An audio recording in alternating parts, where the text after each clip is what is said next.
Բարի օր, հանրային ռադիոյի եթերում առանց տողատակի հաղորդաշարի հերթական թողարկումն է, ես Լևոն Սարդարանն եմ, խոսել եւ խոսելու ենք խնդիրների մասին, որոնք հուզում են հասարակությանը։ Այսօր իմ զրուցակիցն է IP հիմնադրամի հոգաբարձուների խորհրդի նախագահ Արամ Փախչյանյանը, բարև ձեզ, պարոն Փախչյանյան։ Բարև ձեզ։ Ինչպես ամեն ուրբաթ մենք այսօր ոչ այնքան հարցազրույց ենք անելու, կամ այսինքն ավելի շատ մտորելու ենք եւ հաշվի առնելով նաեւ ձեր մասնագիտական գործունեությունը, հիմնական թեման լինելու է կրթությունը եւ այն ամենը, ինչ որ վերաբերում է կրթության հետ հիմա։ Տեսեք, տպավորությունը եւ այդ տպավորությունը մի օրվա չի, երկու օրվա չի կամ մեկ տարվա չի։ Ինչ Հայաստանը անկախացել է, մոտավորապես այդ տպավորությունը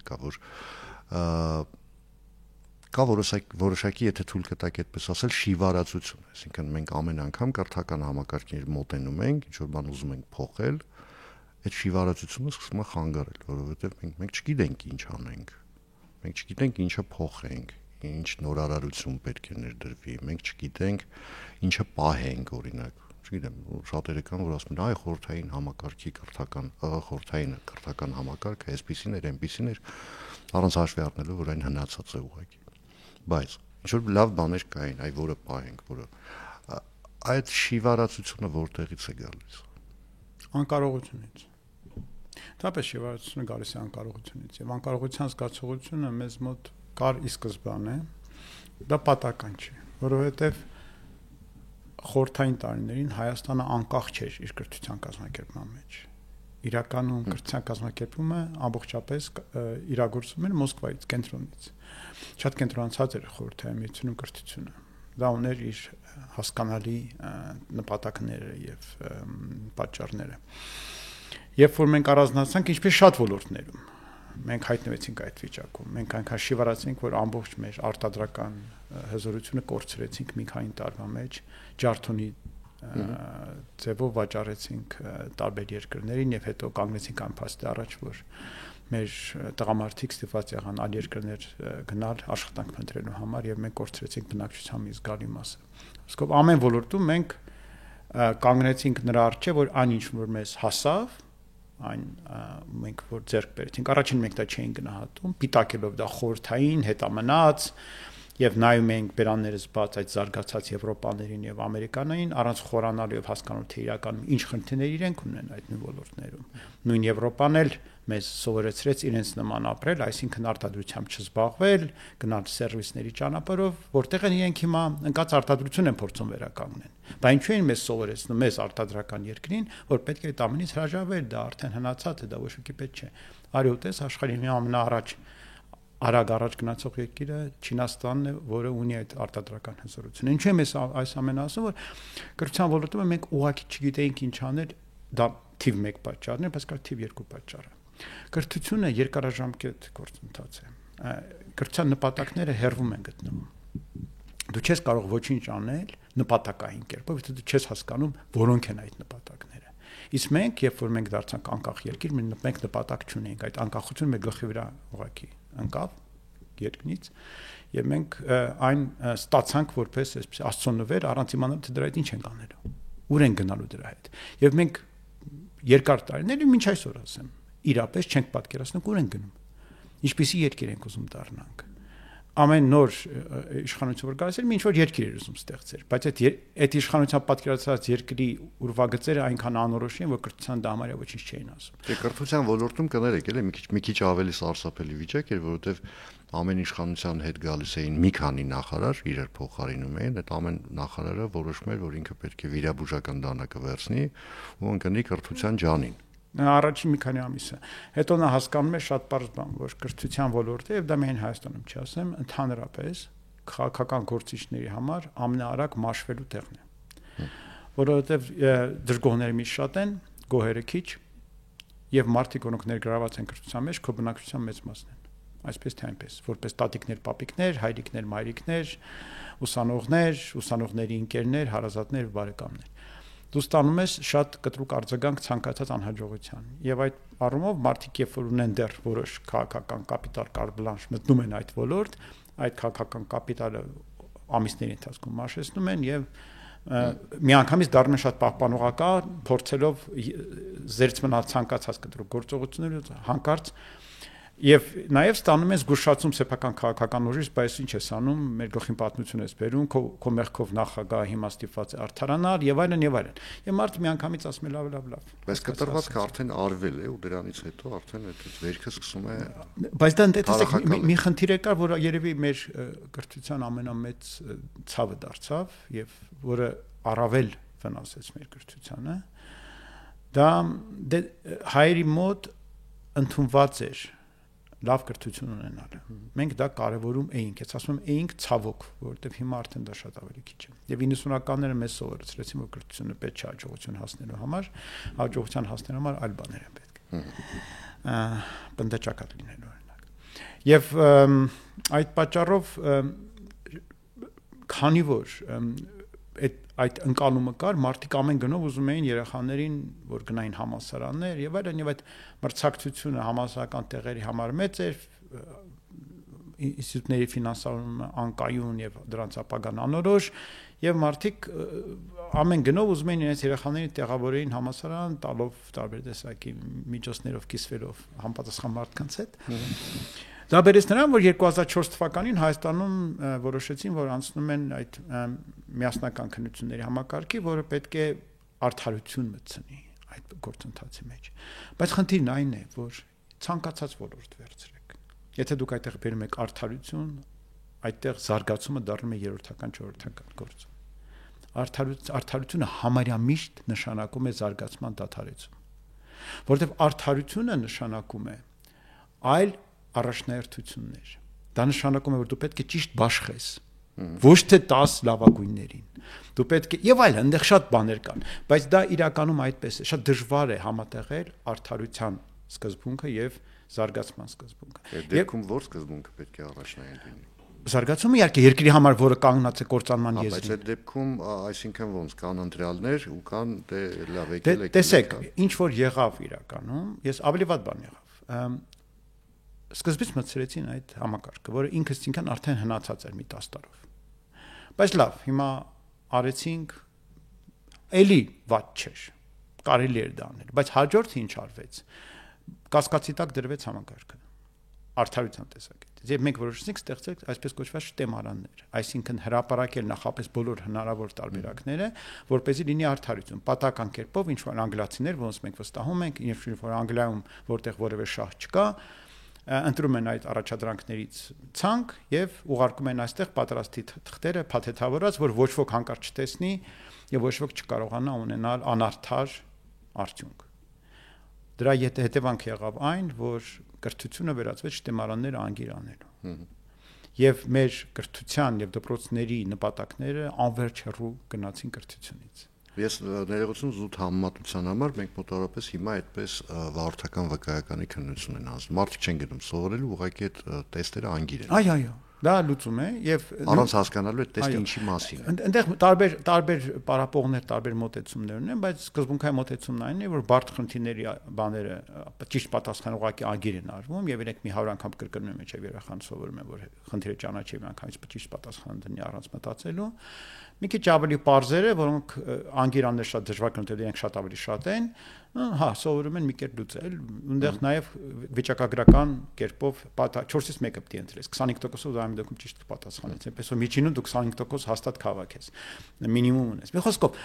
ինքը համակարգը դա, այդ համակարգը արդյունքում ստեղծված էր արդարության համար, բայց վնասեց մեր հանրակրթությանը այնքան եւ բարձրագույն կրթությանը, այնքան որքան ոչ մի բան, ոչ մի գործողություն, ոչ մի դավ թշնամ կողմից չէր վնասի։ Եվ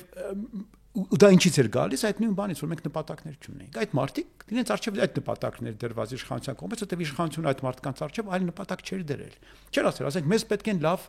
ծրագրավորողներ, կամ ճարտարագետներ, կամ լավ տնտեսագետներ։ Ոչ մի բան չի ասվել։ Եվ ամեն համալսարան, մեր համալսարանները գործում են դիպլոմ տալու համար, որովհետև մասնագետ արտադրելու տեսակետից դա աբսուրդ էր, այդ մարդիկ դուրս են գալիս եւ իրենց 90%-ը չէր աշխատում իրենց մասնագիտությամբ։ Ինչն է իմաստը այդ մարդկանց այդ մասնագիտություն սովորեցնելը։ Ոչ Աղջանյանները եկել չեմ ընդհատում, ես քանի որ բուհական համակարգի ընդհանրապես դիպլոմների մասին խոսք գնաց, ես մի այսպիսի վարկած ունեմ։ Ես վերջերս անդադ բողոքում եմ, որ համալսարան, ընդհանրապես ինստիտուտ ընդունվողների քանակը էապես նվազել է շրջանավարտների համեմատ նկատի ունեմ։ Բայց այստեղ մի շատ հետաքրքիր կարելի է նաև տենդենս տեսնել ժամանակին նույն 90-ականներին, 2000-ականներին ըստ էության պետությունը ուսանողներին, աբիտուրիենտներին, դիմորդներին խաբում էր, ասում էր այդ դիպլոմը պետք է էսային է բան եւ այլն, եւ դա բավական մեծ բիզնես էր, հաշվի առնելով, որ նկատի ունեմ, որ դա բավական մեծ թվերի հետ գործ ունի։ Բայց դա ոչ միայն պետությունն էր խափում, դա նաև ազգաբնակչության պատմական հիշողությունն էր։ Խորհրդային տարիներին դա իսկապես այդպես էր։ Ահա, հիմա այդ ժամանակի ընթացքում ֆիլտրվեց, այսինքն մարդիկ են ընդունվում հիմա ինստիտուտ, որոնք հստակ գիտեն, որ իրենց այդ դիպլոմը պետք է այսինչ կամ այնինչ նպատակով, ուղղակի ինքնանպատակ դիպլոմ չեն ուզում։ Ես ձեզ պարզ բան ասեմ, ես ամերիկյան համալսարանում դասավանդում եմ։ Առաջին կուրսում նորեկների համար դասընթաց եմ վարում։ Եվ ամեն տարի իրենց տարվա սկզբում հարցնում եմ, ինչու եք այստեղ դուք։ Հավատացեք, իրենց կեսից ավելի, եթե ոչ 80%-ը այնտեղ են, որտեղ ծնողներն են այդպես ուզեցել։ Այսինքն այս դեպքում ծնողները իրականացրել իրենց մանկության երազանք։ Ինչ որ առումով ուղղակի իրենք իմ երեխան պետք է գնա բժշկականում սովորի, կհիշի։ Հա, կամ նման մի բան, կամ ուղղակի ոնց կարող է երեխան մնա դուրս, ասենք չգնա համալսարան, դա իրենց համար անհավանական բան է, եթե անգամ երեխան չգիտի ուր գնա եւ ինչով զբաղվի, թող գնա միտեղ, հետո կերևա։ Հետո ինքը կորոշի կամ դե ինքը չի որոշի, մինչև 40-50 տարեկան մեր ծնողները մեր փոխարեն են որոշում, թե մենք ինչ պիտի անենք։ Այնպես որ այդ առումով այնպես չի որ երեխաները, ուսանողները ոնց գնում են բուհեր, այսօր գիտակցում են թե ուր են գնում։ Եվ դա նաև դրա վառ օրինակը նաև այն է, որ ոչ միայն տղաները, որոնք ունեն ինչ որ դրա համար դրդապատճառներ, ասենք բանեսկոմ են կողմ այդ համակարգը ինչ որ չափով պարտադրում է, որ դու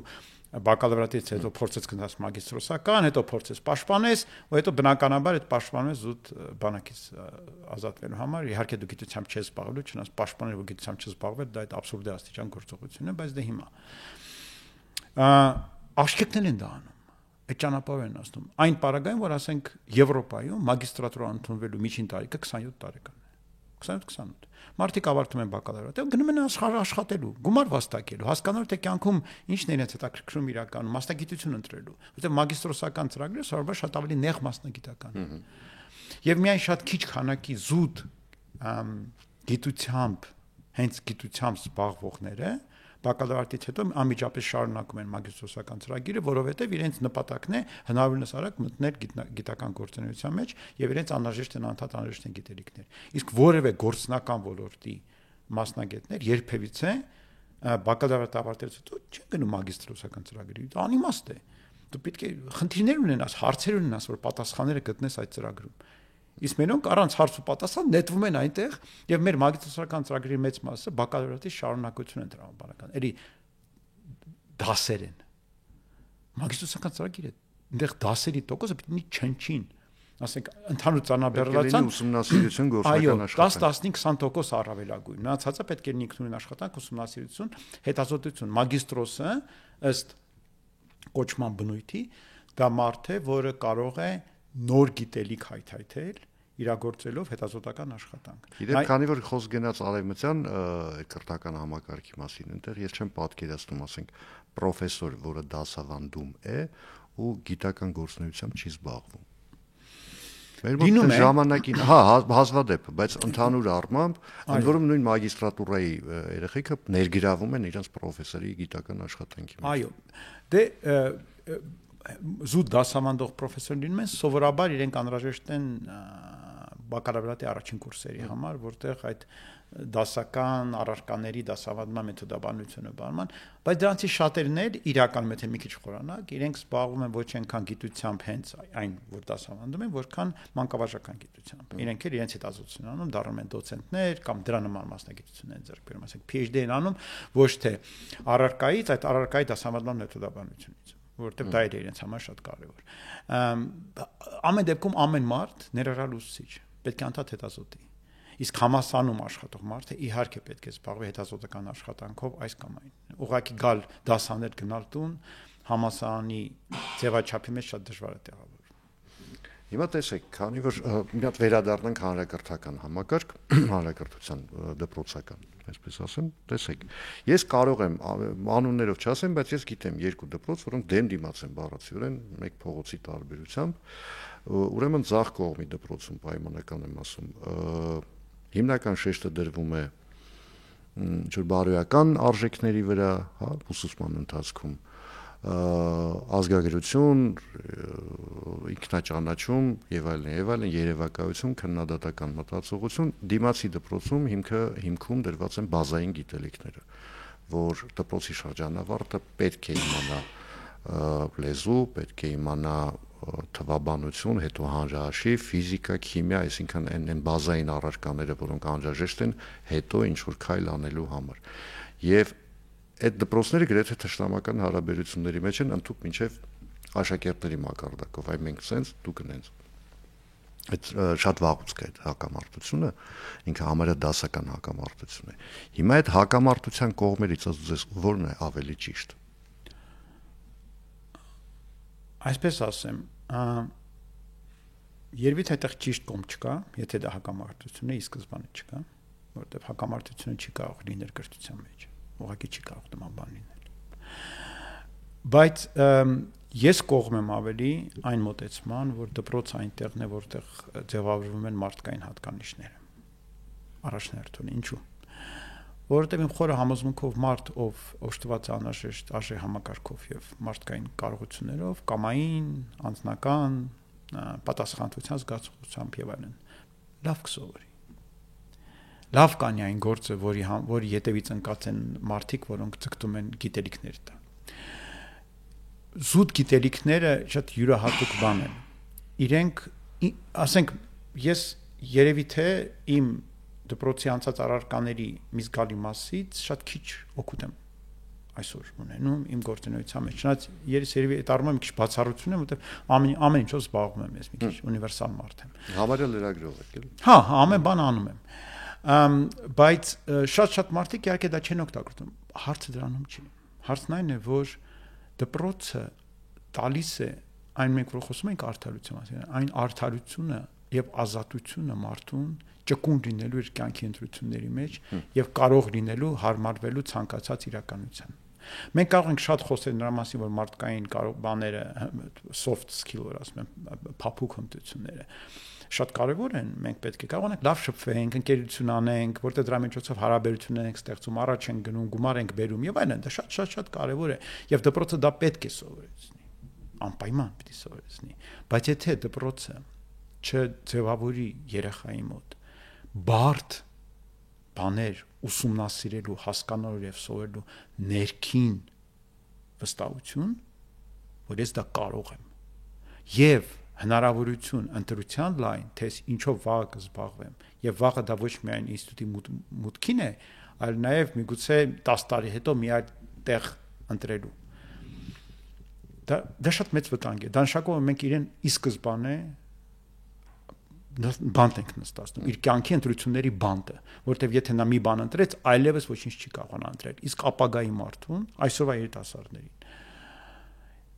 սպասում է 10-ից 15 մասնագիտական կտրուկ փոփոխություններ կյանքում։ Բոլորին։ Անխտիր, որտեղ մասնագիտություններն են փոխվում։ Մասնագիտության բովանդակությունն է փոխվում, եւ մասնագիտությունների ցանկն է փոխվում անընդհատ։ Ես իմ կյանքում, ես հաշվել եմ վերջերս, զբաղվել եմ 15-ից ավելի տարբեր մասնագիտությամբ։ Գործունեությամբ իրական, որի դիմացից գումար եմ վճարել, ոչ թե այսպես սիրողական։ 15 տարբեր մասնագիտություն եմ փոխել կյանքում։ Եվ դա ես դինոզավր եմ, ես հին մարդ եմ, ես այն հին կյանքով եմ ապրել։ Այս նոր կյանքը, որ իրենց է սպասում, այն շատ ավելի զանազան է։ Եվ այդ առումով իհարկե պետք է, որ երիտասարդը լավ սովորի դպրոցում եւ բարդ իրականում պարզ բան ասեմ։ Երեխայի կյանքը դպրոցում պետք է լինի շատ դժվար, շատ դժվար, լացելու չափ դժվար։ Ինչու՞։ Որովհետև երեխան այդպես է կառուցված։ Եթե նկատել եք երեխան, ասենք, եթե ընկնում է, լացում է, ոտքի է կանում, 3 րոպե մոռանում է ցավի մասին։ Երեխան տարիքում մենք շատ ռեզիստենտ ենք, մենք շատ դիմադրող ենք, դիմակայող ենք տարբեր փորձություններին։ Բացի դրանից, այդ փորձությունները մեր մեջ որոշակի էներգիա են դնում, որը շատ հաճախ կոչվում են կոմպլեքս, բարդույթ եւ այլն, բայց դա լավ բան են։ դրանք դնում են մեծ կանգ ապագայում ցույց տալու, հաղթարելու, ապացուցելու, որ դու թույլ չես, որ դու կարող ես, ոնց որ այդ էներգիան մեջը դնում են։ Հետո այդ էներգիան անընդհատ քեզ տանում է առաջ։ Մարդիկ, ովքեր ունեցել են այսպիսի ճկնաղ, անկաշկանդ, թեթև մանկություն, այն որ արտահայտություն կա բամբակների մեջ են։ Այո, բամբակների մեջ է։ Հետո այնքան դատարկ են լինում, այնքան դժվար են լինում ապրել, այնքան դժվար լինում կորզել իրենց երջանկությունը, այնքան միապաղաղ եւ տխուր է դառնում իրենց կյանքը։ Ինչու՞, որտեվ չեն ունեցել իրենք այդ փորձություններով լի մանկություն։ Կռիվ տալ չգիտեն։ Այո, իհարկե, դպրոցը պիտի ամեն օր պարտադրի աշակերտին կռիվ տալ։ Ամեն օր կռիվ տալ առարկայի հետ, ուսուցչի հետ, կյանքի բնույթի հետ, կյանքի դժվարությունների հետ։ Իրականում դպրոցը պիտի արհեստականորեն ստեղծի կյանքի դժվարությունները երեխաների համար, որ երեխաները սովորեն այդ դժվարությունները հաղթահարել դպրոցում, որտեղ կա ավտակ սխալվելու հնարավորություն։ Բան Փախչյանյան, բայց այստեղ խնդիրը առաջանում ինչ կարգի, որովհետև ընտանիքի դերակատարումը կրթական համակարգի մեջ նույնպես պիտի կարևոր լինի, ճիշտ է։ Այսինքն, տեսեք, մեզ մոտ չեմ ասում դա համատարած երևույթ է, ինչ են սովորացնում, վերջերս էլի առիթ ունեցա նման այդ օրինակը բերելու, երեխային սովորացնում այ քո նեղացնողի գլուխը քարով կջարդես, իսկ դպրոցից ակնկալում է, որ դպրոցը այդ process-ին պետք է այսպես էսթետիկ բովանդակություն տա։ Այդ այսինքն հակասում են իրար, հա, այն ինչ որ ընտանիքից է ստանում երեխան ու այն ինչ որ պիտի ստանա դպրոցից։ Շատ ընտանիքներ կան, սովորաբար դա չհաջողած ընտանիքներն են, որոնք ունեն կուտակված դժգոհություն կյանքից։ Եվ սովորաբար այդ մարդիկ են, որ ուզում են, որ իրենց երեխաների մեջ իրագործեն այն ամենը, ինչ որ իրենց մոտ չի ստացվել։ Եվ երբ որ ծնողը, հայրը, որը հավանաբար փոքր տարիքում ծեծել են, որը հավանաբար բավական նվաստացած են զգացին շրջակներում, մեկ էլ լսում է իր երեխայի զավակից, որ երեխային են ճնշում, իր մոտ իհարկե տրիգերը աշխատում է։ Միանգամից գնում է դեպի ծայրահեղություն, որտեղ իր խոր համոզգով իր զավակը դա արդեն չպիտի ունենա։ Զավակը պիտի կարողանա իրեն պաշտպանել եւ այլն։ Եվ չի պատկերացնում, որ իր այդ խնդիրները մեծ մասով եղել են նրանից, որ իրեն իր ծնողները չեն տվել այն սոցիալական կարողությունները, որ լեզու գտնես, չգնաս կոնֆլիկտի, չհասնես իրար խփելու, որ վերջո 10 քանի տարի այդ սովորելու եք, պիտի բոլորի հետ հաշտ լինեք, իրականում վերջում մեկը իրար գրկելու եք, համբերելու եք, լացելու եք ու կարոտելու եք ահավոր, որովհետև ընկերներ եք դառնալու վաղ թե ուշ։ Այդ ամբողջ գիտակցությունը այդ մարդու մոտ անջատվում է այդ պահին, միանում է այդ վիճակը, հոգեվիճակը, որ ես պիտի հանկարծ թույլ չտամ, որ իմ ընտանիքին մեկը մատով կպնի եւ այլն, ու այդ հիմար բանից ելնելով իրականում այդ վիճակը ես ամեն օր տեսնում եմ ճանապարհներին Երևանում եւ ուղղակի մեքենա եմ քշում։ Բոլորը ինքնահաստատվում են եւ դրա պատճառով մենք ունենք խցանումներ, դրա պատճառով ունենք լիքը դժվարություններ, անկապ, անիմաստ վթարներ, որոնք խցանում են քաղաքը, որովհետեւ բոլորը ակտորանում են, որովհետեւ ժամանակին նվաստացած են եղել։ Այսինքն գալիս ենք Վանոս Իրադեղյանի եզրույթից, որ հայերը լինում են շուստր եւ թշվառ, հա։ Հա։ Ցավոք, ես չէի ասի այդպես, իհարկե հայերի մեջ կան բազմաթիվ մարդիկ, տեսակներից մեջ, բայց կան տեսակներ, դրանք կան ոչ միայն հայերի մեջ, բայց ցավոք մեզանում շատ կան մարդիկ, չգիտեմ դա որտեղից է գալիս, եւ դա երևում է մեր, ասենք, քաղաքի մշակույթի մեջ մեզ դա անդադ տեսնում են, որպես վարորդ ես շատ նեղված եմ, ես վերջերս գնացել էի Անգլիայում վարում էի մեքենա մի քանի օր եւ այնտեղ շարժման ուղղությունը հակառակն է Աչակոմյան։ Եվ բնական է, որ ես անդադ թեթև սխալներ էի անում, մի քիչ անզգուշ էի նայում բանեսկում։ Ոչ մի անգամ ոչ ոք ինձ ազդակ չտվեց, ոչ մեկը ինձ նեղված չեղավ, երբ ես ուզենայի գիծ փոխեի, երբեք խնդիր չեմ ունեցել, ամեն պահ գիծ փոխելու խնդիրն անգամ խցանման մեջ ինձ հնարավորություն էին տալիս, մարդիկ գիտեն, սովորել են, որտեվ երևի վաղուց են մեքենա քշում, արդեն ավելի շատ տարիներ քան մերոնք, որ վերջերս են հայտնվել ղեկի առջև եւ ինքնահաստատման են փուլում են պատասեք ես էլ մեքենա ունեմ, որ իրենք գիտակցում են, որ եթե իրենք այլ կերպ իրենց պահին, իրենց է վատ լինելու, որտեղ ոչ ոք չի ուզում որ իր նկատմամբ այդպես լինի, չէ՞, փողոցներում բոլորը ուզում են որ իրենց նկատմամբ լավ լինի, բայց բոլորը ենթադրում են, որ իրենց նկատմամբ լավը կլինի նրա շնորհիվ, որ իր մեքենայի վրա կլոր համար եւ իր մեքենան շատ թանկ է, բայց այդպես չի։ Ցավոք, հենց այդպիսիներին էլ ավելի շատ են ուզում մնացածներն նվաստացնել, որտեղ այդ դեպքում դու ավելի լավ ես ինքնահաստատվում։ Խոսքով այդ ամբողջը մի ամբողջ համակարգ է մտածողական, որը նաև